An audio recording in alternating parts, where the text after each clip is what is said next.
Welcome to the good life. Hi, my name is Tom Camarda. Welcome to the good life. I live in Philly, but I was born and raised in Brooklyn, New York. Welcome to the good life. I'm the father of 18-year-old triplets, Vincent, Jean Marie, and Amanda Rose. And this is my life 180. When I was 39 years old, I faced a life-threatening medical crisis. My triplets were 9 at the time, and facing the reality that they would grow up without their dad. It's quite literally a miracle that I'm here today. And I resolved to devote part of my life to helping other people realize their true potential. That was my vision for my future. Fast forward 8 years, when Ignite had entered my life, I knew it was a great financial opportunity. After all, it is energy. But more importantly, I saw it as the opportunity to fulfill my vision. Yes, Ignite has been a blessing financially for me and my family, but the best thing is seeing what Ignite has done for others on my team.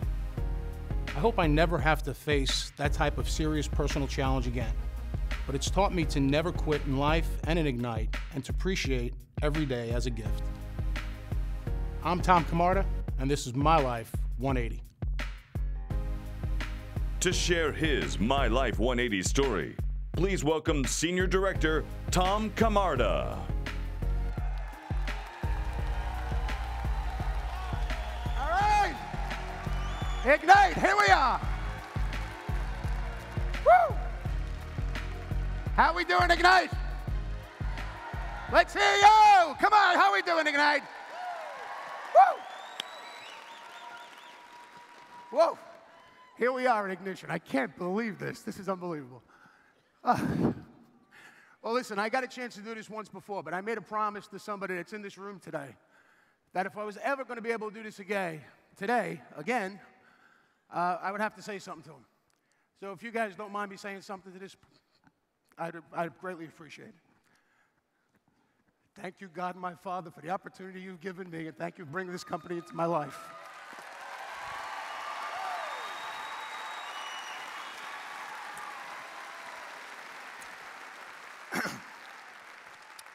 See, my Life 180 story goes back a little bit.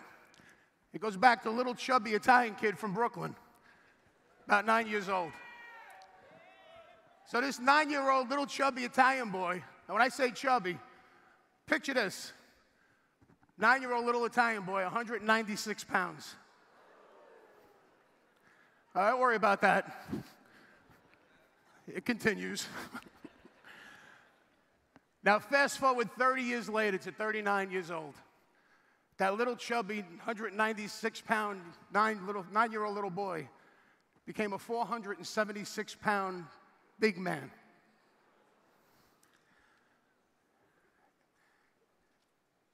In February of 2003, I've gone to the doctor. Yeah, picture's worth 1,000 words, right?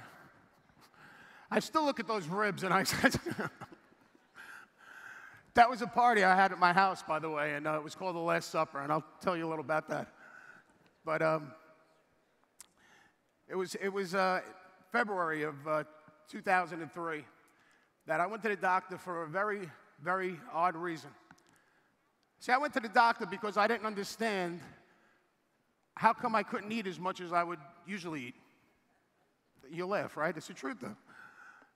The thing is that I used to love eating. That was the deal. That was my deal. I used to love eating. It was like, you know, some people like playing baseball. I like hamburgers. So go to the doctor, and I tell him what the problem is. And the doctor turns to me and says, look, we've been telling you this for years about your weight, but you don't want to listen. Tell you what. He says to me, he goes, you have all the insurance and everything that you need. Why don't you just go into the hospital for one day and check it out? And we'll take all these sonograms, all the Dopplers, and everything that you need. And, you know, we'll see what's going on. So I said, fine, that's what I'll do.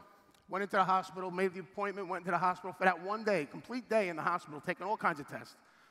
And come out of the hospital, and 2 days later, get a phone call from the doctor. And it was from the doctor. It wasn't from his office. It was from the doctor himself. And he says to me, Tom, he goes, I need to see you. So I said, all right, great. I'll call him up. I'll make an appointment.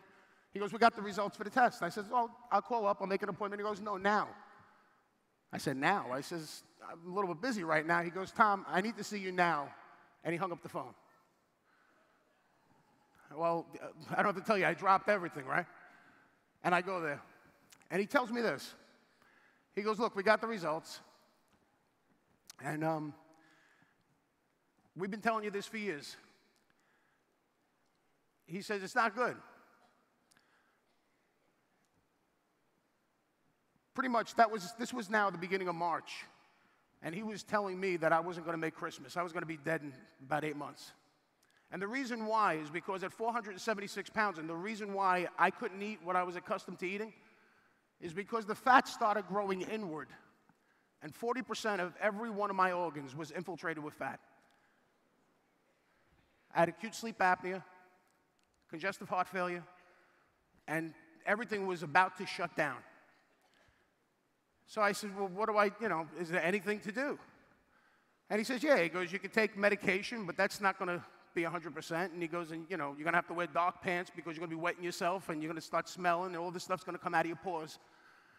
And I'll be honest with you, that wasn't me. At 476, I felt good. I wanted to look good. I always dressed right. And that wasn't me. So he goes, what's the next? I said, well, what's the other one? And he said, gastric bypass surgery. So I looked at him. I said, gastric bypass surgery. I know that's dangerous. And he said, yeah, well, he goes, it is dangerous. He says, and most likely a guy in your condition will have about a 75% chance of not making it off the table. Pretty much, I'm going to tell you, I was always positive all my life. But at this point, I gave up. See, now, what I didn't tell you was a couple of months before that, my dad just had passed away in November from myelogenic leukemia. After 9 months, it hit him like a ton of bricks, and he was gone. But you see, one day on a Sunday, I was visiting my dad, and there was a whole family there. And when I was visiting him, we were leaving, and he pulls me back in. And he says to me, he goes, look, I know why I'm dying. And look, he was very heavily medicated at the time, too, because there was a lot of pain. And I'm thinking that the medication's talking. So I said, yeah, Dad, I know. He goes, no, I know why I'm dying. So I sat down and I said, Dad, why?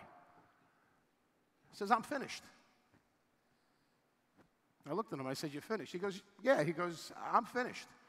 He goes, I raised a beautiful family, 2 great sons, fantastic daughter. I was married to a wonderful woman. And I did my job. And I'm finished. And I'm going home. Now understand, my dad wasn't a very religious person. And when he said, I'm going home, I felt that this was real to him. 2 days later, I lost him. Now, I get this news, and to be honest with you, when your dad's taken away from you, 59 years old, he was pulled away from me, I was 39. I didn't get it, like why it happened, but I knew, look, God has a reason for everything.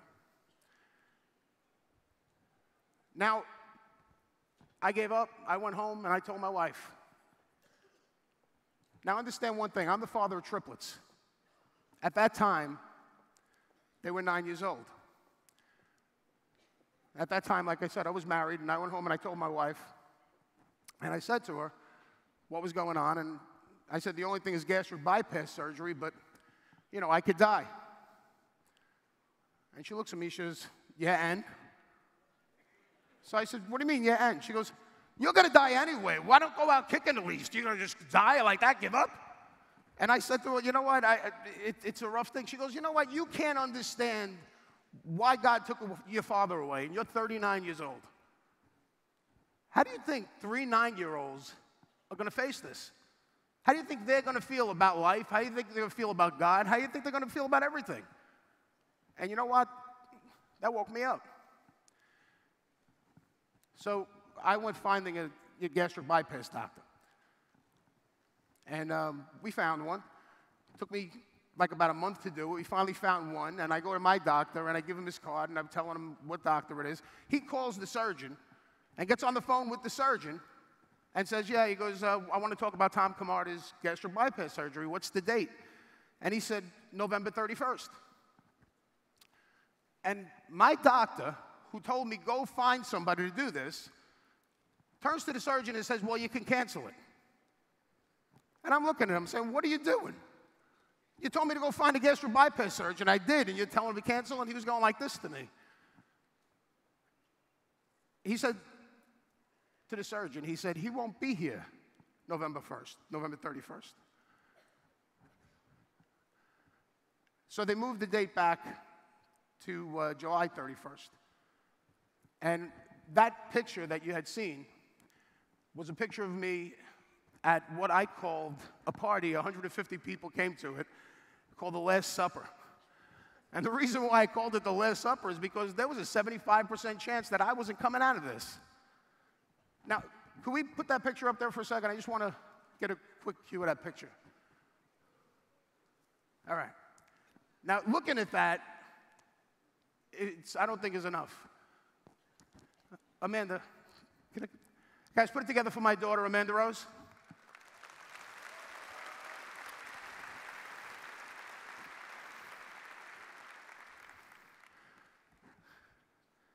Picture is worth 1,000 words. But this is a pair of shorts that I wore at that time. So you want to wave a flag? It's funny because when you take these things,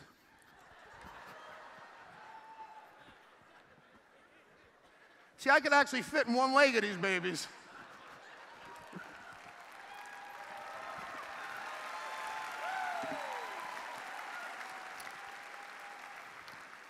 That's the first time I ever took my shorts off in front of all you people. So, we go through this whole deal, and it's funny because in the beginning I was really afraid of what was going to happen. I was really afraid of this whole gastric bypass surgery thing, and I tell you the truth, the 75% scared me. And what happened is that I get this dream one night, and all of a sudden, you know, I'm looking at this thing, 3 people, and it's like, who is that? And it was me. It was me at 225 pounds. And as time went on, I just captured that vision more and more and more, and I just believed that that was it. And I was getting so psyched for this surgery, it wasn't even funny. 26th, I had that party. And I'm going around telling people, that's my goal, 225. Next year, you're going to come back to a party that I'm going to celebrate my birthday. It's my new birthday. And I'm going to celebrate it, and I will be 225 pounds when you see me again. I owned it. I wanted to tell everybody, and I owned it. Do you believe that I had people coming to me, saying to me, well, listen, Tom, don't worry about it, man. You're going to get there. You're going to do it. Even if you get down like 350. I'm like, down to 350? I mean, give me a break. Down to 3. I'm not doing all this to get down to 350. But the point what I'm trying to make is that how positive you could be, and it had nothing to do with them, but how they could just tear you down. It's just what people do. But you know what? Fast forward a year later. See, I had that gastric bypass surgery. And on the 31st, I remember laying in bed as they were taking me to the operating table.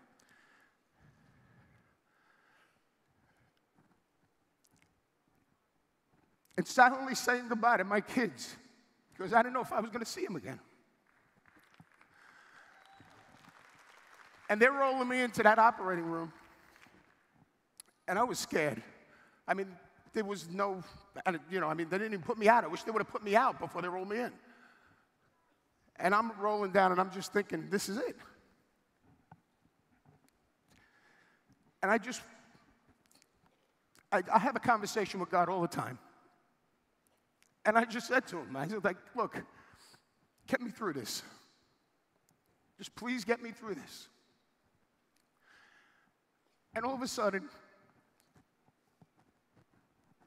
my dad came into my head.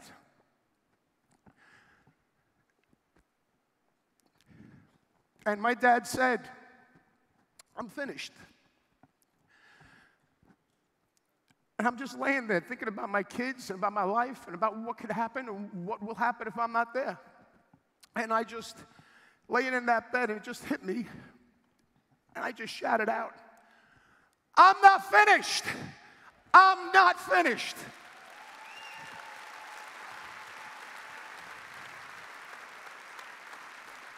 See, I had that surgery, and then fast forward a year later, because I got to tell you, weight just was flying off me. A year later, I have that party, and there's 150 friends and family, the same people that were at that last party at my house, and I was in the house. I wouldn't come out until they were all out there, and I was just about to walk out, and I knew that I was going to be 225. I knew it. See, I didn't weigh myself at all that year, because I didn't want to hold me back, because I just knew I was going to be 225. I was just about to walk out the door to welcome my guests. And then I remembered. See, my mom gave me a scale. And the scale was a digital scale. Now, it just wasn't any regular scale, because at 476 pounds, you can't just get on a scale. You understand that? I mean, you might be able to get 2 scales, put them down, and you see where you go from there, but that's about it. I get on the scale, folks, right before I go outside. And the digits were moving around like they would normally move around. And they stopped. That was a digital scale, and my goal was 225. And I knew it. It was my vision. That's what I wanted. And those numbers read 224.7.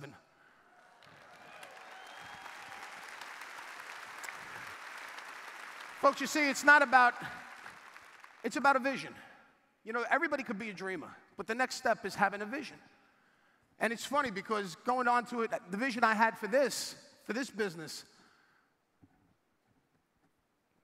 last year I crossed this stage the first time as a senior director, just as the senior director parade went on. And as I stepped down the stage, I stopped briefly and just looked at the crowd and said, I'm going to be on that stage next year. I knew it. I felt it. I knew it. I'm going to be on that stage next year. A month and a half ago, I get a phone call. Now, the thing is this. The reason why I want to be on this stage this year is because I wanted to be an ED. I'm an SD. I wanted to be an ED. I will be an ED. All right, but I want to tell you one thing. You see, the point is this company has 4 different levels: director, managing director, senior director, executive director. And then for all you tremendously great guys, our presidential directors, but the attainable levels that we can get to are those 4. See, we're going to break them down to 2 levels. You got ED, and you got an edit. You may be a director, you may be a managing director, and you may be a senior director getting paid like that, but we're all edits. You know what an edit is? That's an ED in training. 2 positions, 1 goal. Folks, I got into this thing in November. I saw this, and I was blessed to have met a gentleman named Jerry Scribner on November 2nd of 2010. Now, you see, it wasn't an easy thing for Jerry, because I basically told him no 3 times. I didn't want to get into one of those things. As a matter of fact, I met him at a networking event, and he started talking to me, and I got a feeling it was one of those things again. Now, don't get me wrong, network marketing is great, I love it, but I just didn't want to do it again. So he kept on talking with me, and I got the feeling it was network marketing, and I just grabbed somebody at this networking event, and I said, hey, this is Bob. Bob, this is Jerry. Put them together and walked away. I don't want to be bothered. But Jerry gives me a call that night and says, hey, listen, I want to thank you for introducing me to Bob. And I said, yeah, Jerry, I know, but I told you no already. And he said, well, listen, he goes, I'm meeting with Bob tomorrow, having lunch with him. So I says, great, if you need me for anything, give me a call. Listen, I got to go. I'll talk to you later. If you need me for anything, goodbye. Done. He calls me back the next day. He says, hey, Tom, it's Jerry. Yeah, how you doing, Jerry? Listen, Bob wants to join. That's another word I love. Join what? Bob wants to join. If he joins, I could put him on your team. I didn't start doing anything yet. So I said, look, Jerry, I'm not interested. I told you no, no's no, and that's it, no. So he goes, all right, fine. So he goes, and Bob comes into the business. And I told Jerry, though, I says, look, when are you coming back? Because I have other people, and I could, could refer you to other people. So he goes, great. A couple of weeks later, I get a phone call. And it's the middle of November now, and I'm just about to give him all the names. And I told him that I have some good people. And he says, listen, let me ask you something. I says, man, you're persistent. I says, how many times am I going to tell you no? So he goes, well, listen. He goes, you're telling me you're going to give me 5 other people, and they're good. He goes, that wasn't the question I was going to ask you about getting in the business. I want to ask you, how much more money do you want to lose? Now, understand what the question was. He didn't say, how much money do you want to lose? He said, how much more money do you want to lose? Meaning I already lost something. So now I'm paying attention. I said, so all right, show me this thing. And he showed me this thing, and then one thing led to another, and it was a done deal. And after 3 times, he said, at least know what you're saying no to. But after 3 times, he got me. He got me. And just so you know, I'm on Bob's team now.